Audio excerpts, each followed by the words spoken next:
know if it's been a week, if it's been 2 weeks, I don't know. It's been trying. So, this week we got dry shaft. Long story short, it was the wrong length. So we had to have it recut and re-welded. So it's now in there, it's operational. Everything is now functionally in the truck and working. We have an interpreter in this side. I don't have one on that side yet because, well, I haven't got to it. Lights are working. Turn signals will work, and interior is up and ready to go. Let me just go ahead and bring you folks down here so you can see this.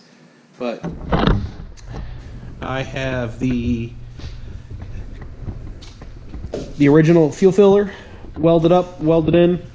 It's just primered right now, just so that way we can make sure it doesn't rust up or leaks any water into the truck. My light works, which this truck never had originally. Here is the new vintage dash in the truck. It is also functioning properly. Obviously all the lights are on. So we'd have battery, water temp, fuel, and then oil pressure. There's a tach on that side, and then a speedometer on this side that does do 140. If this truck is doing 140 miles an hour, it is going to take a while to whoa it up. These are factory style, actually they're factory seats, buddy buckets for an earlier truck. We do have the center console, it's currently right there, but we're going to have this all in here. Nothing's mounted yet, so I can just go ahead and just move these around right now. But that's all ready to go. Doors function, doors lock, window regulators are in.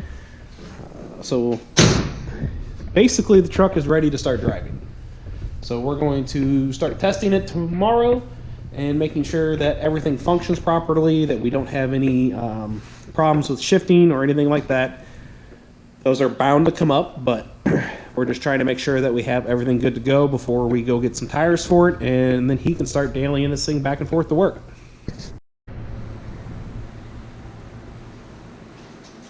All right, in the shop. The new Mountain Dew Spark. It's not bad. Is it one of my favorites? No, it's not really, but I mean, a case is not bad. Definitely raspberry-ish. Less lemonade-ish, more raspberry-ish. Anyway, Mountain Dew Spark.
Alright, so with the hood up, the engine bay, we have all new hoses on everything, belts, pulleys, tensioners, all those are all done. We have a new air tube in. It is hard mounted directly to the chassis. You can kind of see the brace right here that I made. It goes straight down to the chassis. Then we all had to drill and tap this for our it's our manifold air temperature sensor. Now, it technically should be inside of the intake itself. We didn't want to drill and tap any of that part, so we placed it in the tube shortly before the actual throttle plate itself. It effectively will do the same thing there. Should it be in the intake? Yes, but it's working perfectly fine where it's at right here. We have a washer bottle up here. This has the pump in it as well. So some of you may not know, but the washer pumps for these are actually in the dash on the wiper motor. And we have removed it from that and put a universal style pump out here, wired that up, and then it'll pump back up to the front, or to the windshield wipers. But otherwise, everything in the engine bay is good to go. So that's where the factory cargo light is at. We've upgraded it to be I don't know if I can reach it, a third brake light. So there's that. But the switch from the factory is generally just underneath of this, right inside, which this truck never had. It should have been right here, but it's not. What I have done is I have moved the switch basically to right there. You can see the red ring that's on there that tells me it's on, but the cargo light's on back here, and I can turn it off and on right there. So the reason for that was that if I needed to get anything out of the bed, the switch is right here.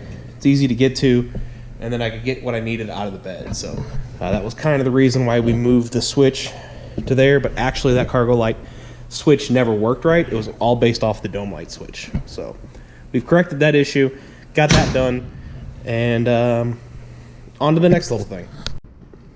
So in the truck, we have our dash working properly. You can see all of our gauges moving, but let's go ahead and turn the gauges on. And we can see that all of our gauges are working fine. We do have the battery condition, water temp, and then we have fuel and oil pressure, RPM, and speedometer. What we also did is these have the options to have a couple other things running there. So they've had the peak mile an hour there, voltage, eighth mile time, quarter mile time, and 0 to 60 times. And then we can turn them off if we want to. We've put 26 miles on the truck since we've put it together. And trip odometer, service hours. This will read out the mile an hour that you're currently at. It will read the kilometers per hour you're currently at, and then as well as the peak. So we can do that on the mile an hour side. And then when we move back over to the RPM side, we can have our service hours, peak RPM, which is currently 6,000 RPM because Klayton likes to beat on it a little bit, voltage. So again, a couple little things there we can have done, but our heat works here, turn it on there, so everything works fine. Well, kind of. Guess we need a new one of those. Gonna have to order more of those. Yay for old cable-driven stuff. But otherwise, there's just a few things that we're missing in here. Nothing major, but that's where we're currently at. And we are good to go there.